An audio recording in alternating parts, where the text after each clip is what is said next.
Pues hay un tema que personalmente me llama la atención y me llama la atención por su importancia para nosotros como hijos de Dios. Todos sabemos que el mundo está hecho está un poco desastroso, ¿no? Venía hablando con el chofer del Didi, veníamos platicando, un señor muy amable, y él venía comentando, ¿no? Pues la situación de Colombia, lo que pasó, cómo está el mundo, lo mal que está caminando. Y conversando con él, hablábamos acerca de que la situación es culpa del pecado que existe en nosotros, de la maldad que existe en nosotros. Y esa maldad nos lleva a rechazar a Dios, nos lleva a rechazar su palabra. Y pensando, hoy fue una conversación, pero esto no ha sido de hoy, sino ha sido durante la semana, por otros temas. Pensaba en cómo debíamos de vivir nosotros para que esta persona, este taxista con el que venía platicando, viera algo diferente en nosotros. Que Él, cuando nos viera cómo vivíamos, cuando nos viera cómo somos, cuando nos viera cómo actuamos, Él debería ver en nosotros algo diferente si somos hijos de Dios. Todavía no conozco, voy conociendo poco a poco la realidad de cómo es el cristianismo en Colombia, pero en Guatemala hubo algo que me impactaba. Se hablaba de que el 55% de la población guatemalteca era cristiano evangélico. El otro 45% prácticamente eran católicos. Y lo más divertido era que a veces venían a asaltarte. A mí no me ocurrió, pero eso ya nos han contado, compañeros. Les venían a asaltar, les veían con la Biblia, les asaltaban igualmente y les decían, Dios lo bendiga, yo también soy cristiano. Hay algo ahí incongruente, hay algo que no funciona, hay algo que no está bien. Y si algo nos enseña la palabra acerca de ella misma, es que la palabra de Dios nos debe de transformar.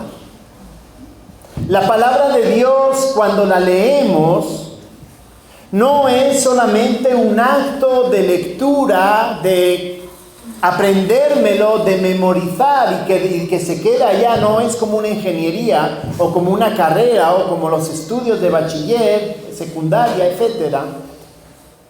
No es solamente una cuestión de memorizar la palabra de Dios, sino es una cuestión de vivir la palabra de Dios.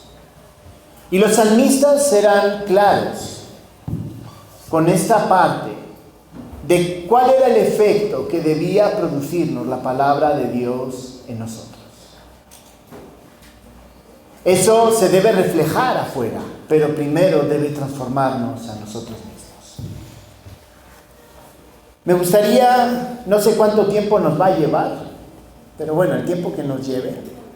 Pero me gustaría compartirles en los tiempos que me correspondan, ir viendo el Salmo 119, completo. El Salmo 119 justamente habla acerca de la ley de Dios, habla acerca de la palabra de Dios. No sé si ustedes lo han leído, pero les invito a que lo lean, a que se tomen el tiempo de leerla, de meditar en ella. Vamos a ir viendo que el Salmo 119 nos enseña acerca de la importancia de la palabra de Dios en nuestras vidas. No solamente dice tienen que memorizarla, tienen que conocerla, tienen que... No. Habla, Salmo 119 nos va a ir dando consejos acerca de cómo debemos de vivir la palabra de Dios. Es decir, el Salmo 119 ya asume que usted y yo estamos leyendo la palabra, estamos estudiando la palabra. Y a lo largo del Salmo 119 vamos a ir viendo los efectos, si lo queremos ver de esta manera. ¿Qué produce cuando interiorizamos esa palabra y la ponemos de forma práctica? Vamos al Salmo 119 y vamos a comenzar con los versos del 1 al 8. Salmo 119, versos del 1 al 8. Si se dan cuenta, en las Biblias generalmente ponen un titulito, ponen en este caso Aleph. Esto es la forma en que está escrito el Salmo 119. No lo refleja el español, porque obviamente es otra forma de escribir, pero quizá la próxima vez les traiga en hebreo y se van a dar cuenta que todos los versos comienzan con la misma letra. Entonces es un acróstico, el Salmo 119, y utiliza todo el abecedario. Y la forma en que el autor, es decir, en este caso Dios, a través de la persona que lo escribió, fue dividiendo las secciones, fue a través del abecedario hebreo. Salmo 119, versos del 1 al 8, dice así: Bienaventurados los perfectos de camino, los que andan en la ley de Jehová. Bienaventurados los que guardan sus testimonios y con todo el corazón le buscan. Pues no hacen iniquidad los que andan en sus caminos. Tú encargaste que sean muy guardados tus mandamientos. Ojalá fuesen ordenados mis caminos para guardar tus estatutos. Entonces no sería yo avergonzado, cuando atendiese a todos tus mandamientos. Te alabaré con rectitud de corazón, cuando aprendiere tus justos juicios. Tus estatutos guardaré, no me dejes enteramente. Vamos a orar. Gracias, bendito Señor, por poder abrir tu palabra, tu santo consejo. Y gracias, Señor, por poder estudiar, por poder comprender qué es lo que la palabra debe de producir en nosotros. Señor, que esto nos rete a cambiar, a que no solamente sea una lectura, sino que comprendamos qué es lo que el Señor, lo que tu consejo nos indica que es pecado y cómo debemos de vivir. Te lo pido en el nombre de Cristo Jesús. Amén. Pues Salmo 119, versos del 1 al 8, nos enseña que es importante como cristianos que guardemos los mandamientos. Y vamos a ver acerca de la palabra guardar, porque guardar lo repite varias veces, lo repite 3 veces, el término guardar. Y guardar tiene que ver, o digamos está definido como hacer que algo sea una condición permanente en nosotros. Si lo vamos a poner con palabras más simples, cuando hablamos de guardar los mandamientos, estamos hablando de interiorizarlos y que no haya una necesidad de que nos tengan que volver a repetir ese mandamiento, porque realmente lo hemos adquirido.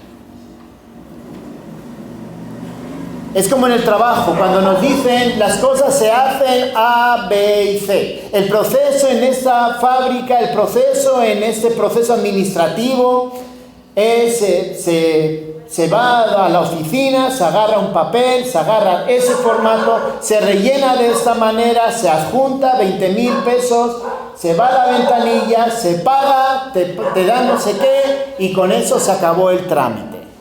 Y cuando lo tienes que repetir, ya sabes que tienes que ir con 20,000 pesos, porque en el paso 3 te toca pagarlos. Pero sabes que el paso 1 tienes que ir a la ventanilla a recoger el formulario. Eso es guardar, cuando realmente interiorizamos y hacemos nuestro esos principios o esos mandamientos. Así que es importante como cristianos que guardemos los mandamientos. En primer lugar, versos 1 al 3, es porque nos santifica. Los mandamientos, la ley de Dios nos santifica. Bienaventurados los perfectos de camino, los que andan en la ley de Jehová. Bienaventurados los que guardan sus testimonios y con todo el corazón le buscan, pues no hacen iniquidad los que andan en sus caminos. ¿Se dan cuenta cómo termina el verso 3? Los que andan en sus caminos no hacen iniquidad. La palabra iniquidad puede traducirse igualmente como pecado, error, injusticia. Así que los que guardan, los que andan en los caminos del Señor, y ahora vamos a ver esa primera parte, versos 1 y 2, esa es la conclusión del verso 1 y 2, dice, no pecan. Los que lo interiorizan, los que caminan en lo que la palabra de Dios dice, no pecan. Hermanos, muchas veces nuestro pecado es fruto de reconsiderar que quizá Dios está equivocado. Creo que no me van a dejar mentir que muchas veces hay veces que pecamos porque realmente no sabemos. Hay pecados que muchas veces pues el Señor lleva su tiempo, ¿no?, para llegar a que entendamos que eso es pecado. Pero hay otras tantas veces que sabiendo que está mal, sabiendo que es una decisión que va en contra de la palabra de Dios, una decisión que nos hace pecar, a veces cedemos y a veces tomamos la decisión intencional de pecar. No debería de ser así. Pero si somos honestos, y aquí el punto siempre es ser honesto con uno mismo, no tratar de decir, de justificarnos, no, es que yo lo hice porque si no, mi mamá, mi papá, mi jefe, me van a echar, me van a hacer, y entonces lo tengo que hacer. No, eso no sirve para el Señor. Hay algo que me gusta del Señor y es que cuando Él dice algo, que algo es absoluto, y algo absoluto es que no tiene ninguna otra opción, el pecado es pecado. Y a veces tomamos esa decisión nosotros de pecar sabiendo que está mal. Pero termina diciendo el verso 3, los que andan en sus caminos no hacen iniquidad, no pecan. Y vamos a ver los dos primeros versículos. Los dos primeros versículos comienzan diciendo los perfectos de camino y los que andan en la ley de Jehová, que dice, son bienaventurados. Y luego vuelve a insistir, los que guardan sus testimonios y con todo el corazón le buscan, sean bienaventurados. Así que los perfectos de camino, no está hablando de gente que no se equivoca, que no es pecadora, porque nosotros, toda la humanidad, tiene pecado. El Señor ha vencido, pero tenemos dentro las dos naturalezas, así que no somos perfectos, no hemos dejado de tener pecado. Pero cuando aquí habla de los perfectos de camino, no está hablando de esa gente quizá esa gente que no existe, está hablando de cada uno de nosotros, está hablando de aquellos que realmente siguen el camino del Señor a pesar de todas las circunstancias. No son perfectos, pero buscan agradar a Dios. Los que andan en la ley de Jehová, los perfectos de camino, sean bienaventurados. Bienaventurado es una palabra que lo podríamos decir, sean dichosos, sean felices. Así que vemos que cuando habla de que nos santifica, porque los que andan en sus caminos no pecan, en primer lugar, hablando de esa santificación, ser santo es una dicha. Ser santo, caminar en el Señor, nos debe de producir felicidad. Hermanos, el pecado nos debería de producir tristeza. El pecado nos debería llevar a cuestionarnos qué hemos hecho. Así que la santidad, caminar en sus caminos, nos debe llevar a ser felices. Si el pecado no produce ningún efecto negativo en nosotros, hermanos, es que hay algo que está mal. Hay algo en nosotros que está mal. Si el pecado no produce tristeza, no nos lleva a preguntarnos y a decir, Señor, ¿qué hice? Señor, eso estuvo mal. Los perfectos de camino y los que andan en la ley de Jehová. Ese verbo andar es un presente permanente, un presente continuo. Es decir, comenzamos y no terminamos. El andar en los caminos del Señor va a ser hasta que el Señor nos lleve a su presencia. Así que no es algo que hacía antes y ahora ya puedo dejar de hacer y cuando se me ocurra vuelvo otra vez. No, es algo que debe ser continuo y permanente. El salmista nos está haciendo entender que caminar en los caminos del Señor, valga la redundancia, debe ser una actitud permanente y constante en nuestras vidas. Caminar en la palabra del Señor, caminar en su santidad, debe de ser algo permanente en cada momento de nuestras vidas. En el trabajo, a la hora de hacer negocios. En la escuela, a la hora de estudiar. En la familia, a la hora de tratar a la familia. Debemos estar alineados permanentemente en lo que es la ley del Señor y caminar en ella. Pero eso no solamente nos invita a andar en la ley del Señor, sino a guardar el testimonio. El testimonio es algo que se entrega para recordar, ¿no? Los que estamos casados tenemos un anillo. El anillo nos recuerda que hicimos un compromiso con una persona y que ese compromiso no debe romperse con ninguna persona más. Eso es un testimonio. Y hermanos, el pueblo judío tenía varios testimonios que estaban dentro del arca. Tenían la vara de Aarón, tenían el maná y tenían las tablas de la ley. Esos testimonios eran un recordatorio de lo que Dios había hecho en el Éxodo.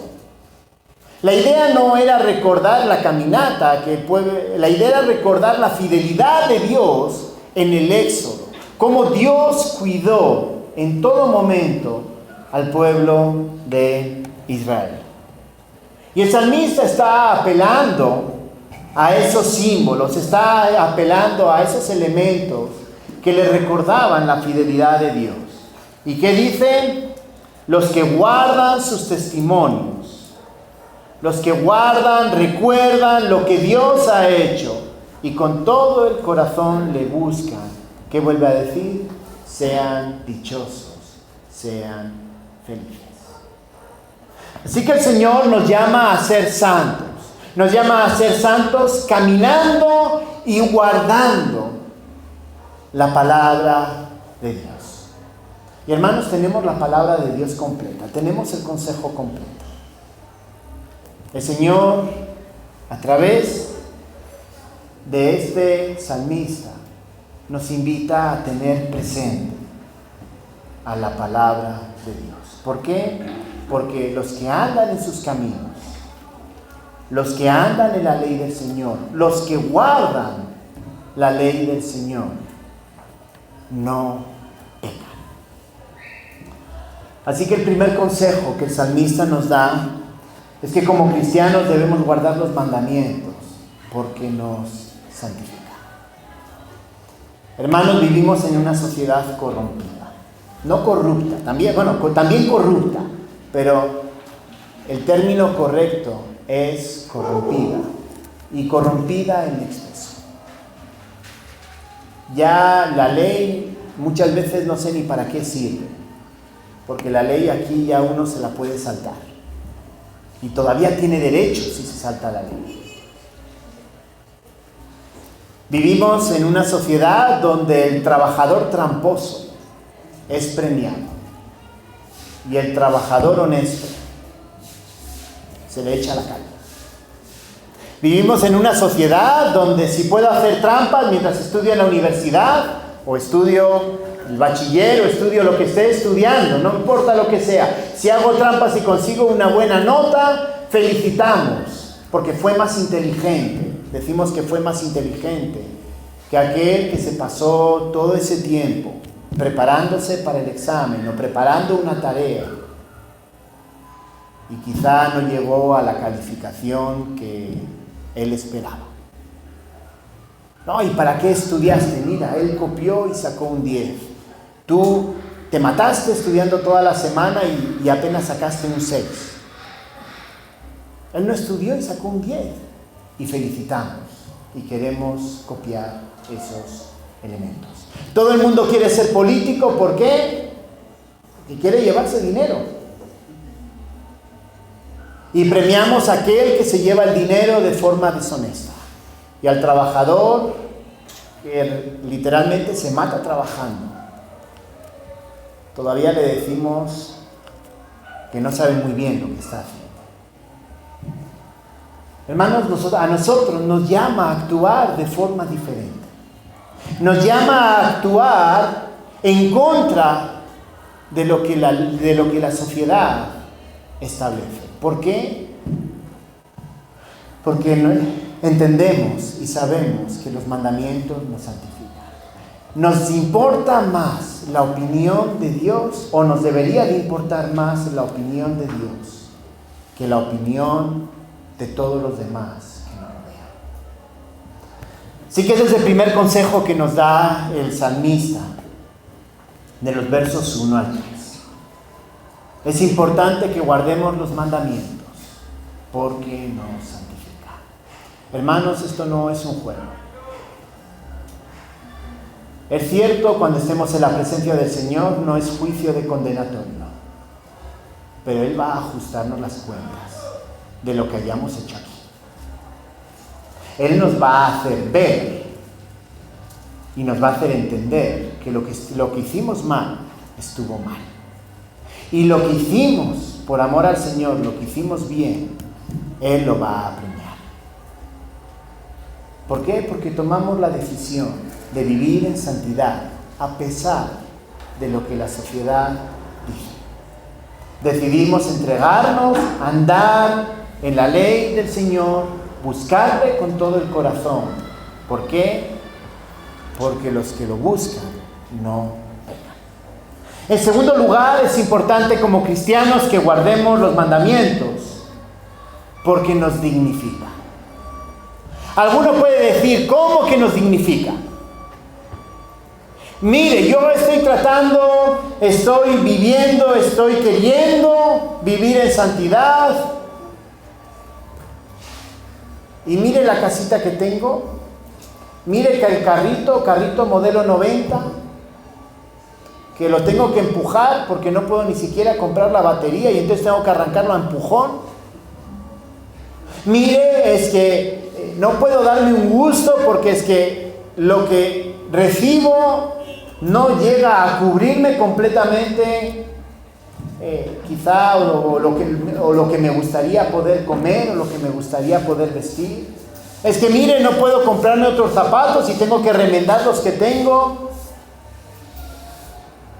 ¿Por qué el Señor se despreocupa tanto de mí? Y mira aquel otro, tramposo. Mira aquel otro, negocios oscuros. Mira aquel otro, evitando a la DIAN. Mira aquel otro, haciendo trampas. Y mira cómo vive. Mira la casa que tiene, mira el carro que tiene, mira cómo sale, mira dónde va todos los fines de semana. Mira. El problema es que perdemos de vista, vuelvo a insistir, perdemos de vista a quién estamos queriendo agradar. ¿Estamos queriéndonos agradar a nosotros mismos o estamos queriendo agradar al Señor? Recuerden que cuando hemos creído, hemos aceptado y hemos declarado que Jesucristo es nuestro Señor. Y ese señorío tiene que ver con una entrega completa. El Señor es quien va a premiar en su debido momento. No estoy diciendo que no pueda darnos aquí comodidades materiales. Para nada. El Señor da y el Señor a unos puede dar y a otros quizá no los dé. Eso es decisión del Señor, de la soberanía de Dios. Pero el punto es tener en mente a quién le estamos agradando y qué va a pasar cuando estemos con Él. Cuando guardamos sus mandamientos nos dignifican. Y aquí la palabra, vamos a tener que definir qué es eso de dignificar. Porque dignificar muchas veces lo vemos desde nuestros propios ojos. Para nosotros una vida digna es una vida con todos mis gustos pagados. Y vamos a tener que empezar a cambiar el chip. Una vida digna no es una vida con mis gustos pagados. Una vida digna es una vida que busca agradar a Dios en todo momento. Versos 4 al 6. Dice: tú encargaste que sean muy guardados tus mandamientos. Ojalá fuesen ordenados mis caminos para guardar tus estatutos. Entonces no sería yo avergonzado cuando atendiese todos tus mandamientos. Te alabaré con rectitud cuando aprendiere tus justos juicios. Miren lo que dice el verso 6. Voy a comenzar con el verso 6 y luego vamos a ver el resto. Cuando atendiese a todos tus mandamientos, le estoy cambiando el orden de la frase, ¿de acuerdo? Cuando atendiese a todos tus mandamientos, ¿qué dice? Entonces no seré yo avergonzado. Ahí es donde viene la dignidad. La dignidad no es en base a la perspectiva que yo tengo de la vida. La dignidad viene desde la perspectiva que Dios tiene para mi propia vida. Y Dios nos invita a guardar sus mandamientos. Ahora vamos a ver toda esa parte. Dios nos invita a guardar sus mandamientos, a conocerlos, porque cuando entendemos cuál es la perspectiva que Dios tiene de nosotros como personas, entonces podemos responder y podemos vivir correctamente una vida digna para el Señor. Y les aseguro algo, por experiencia personal. Cuando uno vive correctamente, Dios te dignifica en todo momento, pase lo que pase. Hay un reconocimiento a esa vida que ha sido una vida correcta. ¿Por qué? Porque todos tenemos dentro, todos sabemos lo que es correcto y lo que es incorrecto. Romanos habla de eso. Romanos nos enseña, capítulo 2. Nos dice que Dios puso en nosotros ese concepto, esos conceptos de lo que es correcto y lo que no es correcto. Otra cosa es que no queramos vivirlo de esa manera. Pero todos tenemos dentro el incrédulo y el crédulo. Los dos saben lo que es correcto. Los dos saben que robar es malo. Otra cosa diferente es que lo practiquen. Pero todos sabemos que robar es malo.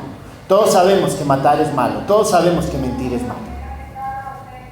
Así que una vida donde guardamos los mandamientos nos dignifica. Es decir, no nos avergüenza. Si se dan cuenta, versos 4 al 7 utiliza 4 palabras para hablar acerca de la ley, acerca de esos mandamientos. Verso 4 comienza diciendo: tú encargaste que sean muy guardados tus mandamientos.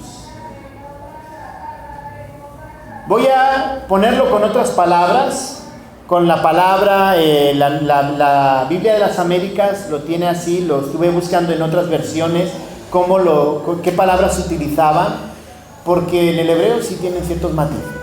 Y lo que muchos repiten es el término precepto. En vez de mandamiento, tú encargaste que sean muy guardados tus preceptos. Un precepto, la definición es que es un principio instruyendo para realizar una cierta acción, la que debe ser obedecida por todos los que están bajo esa alianza, bajo ese pacto. Los preceptos, si lo queremos ver de esta manera, son los 10 mandamientos. Los principios generales. Y si se dan cuenta, comienza diciendo que nosotros, como hijos de Dios, debemos preservar y debemos estar permanentemente bajo esos preceptos, bajo esa ley general que es para todos nosotros. El salmista nos invita que para tener una vida digna, debemos obedecer a aquello que está dentro de nosotros. No matarás, honrarás a tu padre y a tu madre, amarás a tu Dios sobre todas las cosas, no codiciarás, guardarás el día de reposo, esos principios generales. Éxodo 20, si lo queremos ver de esta manera, son esos preceptos de los que está hablando. Eso produce dignidad. ¿Por qué? Porque buscamos agradar a Dios en todo. Pero no solamente se queda con los preceptos, sino que a continuación habla acerca de los estatutos. Ojalá fuesen ordenados mis caminos para guardar tus estatutos. Y un estatuto es una prescripción comunicada claramente de lo que debe de hacer. En términos legales, tengo el precepto y los estatutos es la aplicación práctica de esos preceptos. La Constitución está formada de la misma manera. Tiene unos principios generales y a partir de los principios generales hacen principios específicos para la vida cotidiana. La palabra de Dios tiene lo mismo. Éxodo 20 son los preceptos. Éxodo 21. Ahí empezamos cómo Dios aplicó de forma práctica al pueblo, cómo debían de vivir en el día a día. Y esos son los estatutos. Pero me gusta mucho, ya olvidándonos de esa definición, me gusta mucho cómo el salmista nos hace entender la importancia y cómo nos dignifica. Ojalá fuesen ordenados mis caminos para guardar tus estatutos. El salmista está deseando que Dios actúe en su vida, que Dios le ayude a caminar correctamente en esos estatutos. Hermanos, a diferencia de estas personas, nosotros tenemos al Espíritu Santo. Y si ellos tenían ciertos problemas, porque no tenían al Espíritu Santo que los ayudaba a entender, nosotros sí lo tenemos. Y esa expresión de ojalá fuesen ordenados mis caminos, debería ser algo que nosotros lo deberíamos de buscar en todo momento. Hermanos, es un deseo. Les decía al principio, solamente el hecho de leer la Biblia puede producir cero efectos. ¿Por qué? Porque en nosotros no hay el deseo que la palabra de Dios nos transforme. Y el salmista nos recuerda que nosotros debemos ansiar, debemos buscar cómo la palabra nos puede transformar. Queremos vivir vidas dignas, debemos desear que la palabra de Dios nos transforme. No es una cuestión exclusivamente de memorizar, es una cuestión de desear que eso que he memorizado, de eso que he aprendido, me cambie. Sigue diciendo, verso 6, entonces, pues lo voy a dar la vuelta, cuando atendiese a todos tus mandamientos, entonces no sería yo avergonzado. Y aquí la palabra mandamiento Sí, se traduce como mandamiento. Y mandamiento es una directiva autoritativa, escrita o verbal. Lo que está diciendo es que la palabra de Dios, cuando yo obedezco la palabra de Dios, entonces bajo ninguna circunstancia yo seré avergonzado. Al principio hablaba acerca de esos preceptos, de esos estatutos, ese deseo por conocer, ese deseo por cambiar, y dice, y si obedecemos, y si vivimos de esa manera, entonces yo no seré avergonzado. Hermanos, muchas veces somos avergonzados o somos cuestionados, si lo quieren ver con este otro enfoque, porque nuestra vida no corresponde a lo que la palabra de Dios dice. Y entonces cuando alguien conoce un poquito y dice, ¿y a ti qué te pasa? Tú dices que eres cristiano, pero mira lo que haces. Eso no nos dignifica. Hermanos, si somos cristianos, hubo una película que salió, no sé si salió aquí, Cristiano a la secreta, ¿no? Nunca la vi. Cristiano a la secreta. A veces somos cristianos a la secreta. Cuando estamos aquí, nos comportamos, cuando nos vamos a casa, como que guardamos eso en el bolsillo hasta la próxima reunión. El salmista nos está invitando a que nuestro testimonio sea público, a que lo que hagamos corresponde a esos mandamientos, a esa ley que Dios nos ha dado para que vivamos. ¿Para qué? Para que no seamos avergonzados. Cuando lo hacemos, el Señor se encarga de poner las cosas en su lugar. Y estoy convencido que no solamente he experimentado yo eso. Estoy convencido de que todos nosotros, en algún momento de nuestra vida, hemos experimentado que haciendo lo correcto, incluso yendo en contra de lo que la sociedad dice que se debe de hacer, aunque esté mal, cuando hacemos lo correcto frente a Dios, el mismo Dios permite recibir ese reconocimiento por parte de los demás. Hermanos, me han echado de 2 trabajos, pero no me echaron por la puerta pequeña, me echaron por la puerta grande. Todo lo que me dijeron fue, Íñigo, en una tuve que era un contrato por objetivos, cumplir los objetivos, y me dijeron, ojalá hubiera más personas como tú. Claro, a mí me entró la pregunta, ¿no? ¿Y por qué no me dejas ahí, ¿no? Pero bueno, dejando de lado la parte de por qué no continuaba trabajando, dejando esa parte. Pero cuando me dicen, Íñigo, ojalá hubiera gente como tú, honesta y trabajadora, esa es la dignidad de la que está hablando.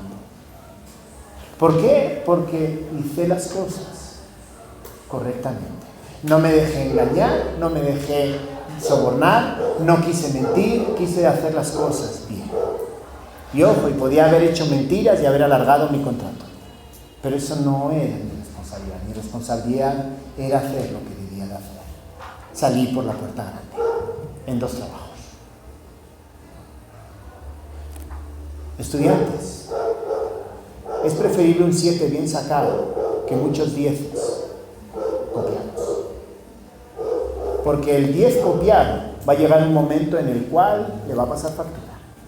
Y todos los que hemos estudiado y hemos llegado a ciertos grados, sabemos de lo que estamos hablando.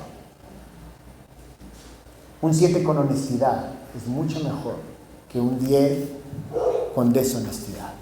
El Señor dignifica a aquel que hace las cosas correctamente. Y termina diciendo el verso 7, cuando aprendiere tus justos juicios, te alabaré con rectitud de corazón. Cuando entendemos cómo el Señor quiere que vivamos, cuando interiorizamos y vivimos de esa manera, entonces una de las conclusiones es que podemos alabar al Señor con rectitud. Correctamente. Hermanos, pensemos cuántas veces hemos hecho las cosas mal y luego pensamos que podemos acercarnos a Dios como que aquí no pasó nada. Se los voy a poner de forma más práctica. A los casados. Cuando metemos la pata. Y como digo yo, metemos la pata y hasta el fondo, ¿no? Con nuestra querida esposa o con nuestro querido esposo, ¿no? Luego, ¿cuánto cuesta volver a acercarle a ella o a él? Cuando hacemos las cosas mal dentro del matrimonio, luego el hecho de abrazarla, darle un beso, es como, ¿tendrá el humor para, mira lo que hice, tendrá el humor de aceptarle un beso, un abrazo? Pues si lo quieren llevar a este paralelo con el Señor, es exactamente igual. ¿Cómo podemos desobedecer los mandamientos? ¿Cómo podemos no caminar sabiendo cómo debemos de hacerlo? Sabiendo que Dios nos dignifica. Y pensar que podemos llegar a alabar a Dios como que aquí no pasó nada. No, es que, no, ya me perdonó, ya. Sí, va a haber un perdón. Si nos acercamos a Él pidiendo perdón sinceramente, qué bueno. Qué bueno, porque ahí ya podemos alabarle con rectitud. Pero si realmente nos da igual una vida de pecado, ¿ustedes creen que Dios se alegra por esas alabanzas? Nuestros pecados han sido perdonados. Pero mucho cuidado con pensar que me puedo acercar de cualquier manera a Dios. No puedo. Hermanos, el pecado me impide acercarme a Dios. ¿Recuerdan Isaías 6? Cuando está el profeta está narrando la visión y está frente a Dios. ¿Qué es lo que dice? Y el profeta, cuando ve a Dios, ¡ay, pobrecito de mí! Lo estoy diciendo con otras palabras, ¿de acuerdo? No es lo que dice la Biblia. Lo estoy diciendo con otras palabras. ¡Ay, pobrecito de mí! Que mira lo pecador que soy y estoy delante de Dios. Isaías tenía una comprensión. Y no por él, era por el pecado de su pueblo, que decía, ¿cómo como pueblo podemos acercarnos a Dios si estamos viviendo de una forma incorrecta, de forma pecaminosa? ¿Cómo podemos alabar a Dios si como pueblo estamos pecando? El salmista dice, cuando aprendiere, cuando interiorizare, cuando comprendiere y viviere tus justos juicios. Entonces, ¿qué dice? Te alabaré con rectitud. Con rectitud de corazón. Te alabaré con rectitud de corazón. Es decir, necesitamos vidas santas para poder alabar correctamente a Dios. Cuando vivimos vidas santas, vidas obedientes a la palabra de Dios, entonces Dios nos dignifica por un lado y también nos permite acercarnos a Él. Así que el salmista hasta ahora nos ha enseñado que cuando guardamos los mandamientos nos santifica, también nos dignifica. Y por último, también nos beneficia. Tus estatutos guardaré, no me dejes enteramente. Verso 8. Tus estatutos guardaré, no me dejes enteramente. ¿Se han dado cuenta? Primeros 7 versículos reflexionando de cómo debe ser la vida, cómo debe ser su vida en relación a la obediencia a la palabra de Dios. Y el verso 8 termina tomando una decisión. Ya no es una hipótesis, ya no es una oración condicional, sino que es una oración afirmativa. Tus estatutos guardaré. Conclusión, después de haber reflexionado, dice el salmista, yo tengo que guardar esos mandamientos. Yo tengo que guardar la palabra del Señor. Tengo que guardar, y recuerden que guardar estaba relacionado con interiorizar, con vivir esos mandamientos. Los mandamientos nos salvan. La ley nos salva. Como bien decía Pablo en Romanos, la ley evidencia nuestro pecado. Pero es que la ley es la expresión de la santidad de Dios. Y entonces, ¿qué dice? Eres hijo de Dios. Entonces debemos de guardar los mandamientos. El salmista no nos está diciendo que es una opción. Si te gusta, hazlo, y si no te gusta, recházalo. No está diciendo eso, está diciendo, conclusión, después de haber reflexionado acerca de los beneficios de la ley de Dios, es que tengo que guardar los mandamientos. Hermanos, esa misma conclusión deberíamos hacerla nuestra también. Tus estatutos guardaré. Tus estatutos guardaré. ¿Para qué? Para que no nos deje enteramente. El Señor no nos va a dejar porque somos hijos de Él. Pero sí quiero insistir y quiero recordarles que el pecado rompe la comunión con el Señor. Así que lo que nos está invitando es que, no nos está diciendo esto te va a salvar. No nos está diciendo eso. Lo que nos está invitando es a guardar sus estatutos, a guardar sus mandamientos, para poder tener una relación plena y completa con el Señor, para vivir en santidad y para que esa vida sea digna. No nos avergoncemos de lo que estamos viviendo. Hermanos, esto es una exhortación de la importancia de la palabra de Dios. Hermanos, que esto no se quede solamente en el baúl. Ya, cruzando esa puerta, lo guardamos ahí en el bolso, ahí en el bolso lo guardamos, y si me acuerdo, pues algún día lo saco. Que esta reflexión nos lleve a considerar realmente la importancia de vivir la palabra de Dios. Oremos. Gracias, bendito Señor, por tu palabra.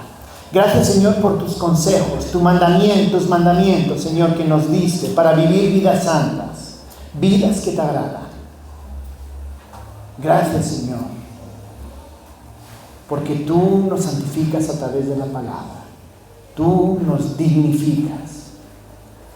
Señor, ayúdanos a tomar la decisión que tomó el salmista. Yo guardaré tus estatutos. Señor, que esto sea nuestro símbolo, nuestro sello, y que a través de nuestra vida, a través de cómo hacemos las cosas, de cómo te obedecemos, otros muchos puedan ver y puedan conocer quién eres. Te lo pido en el nombre de Cristo Jesús. Amén.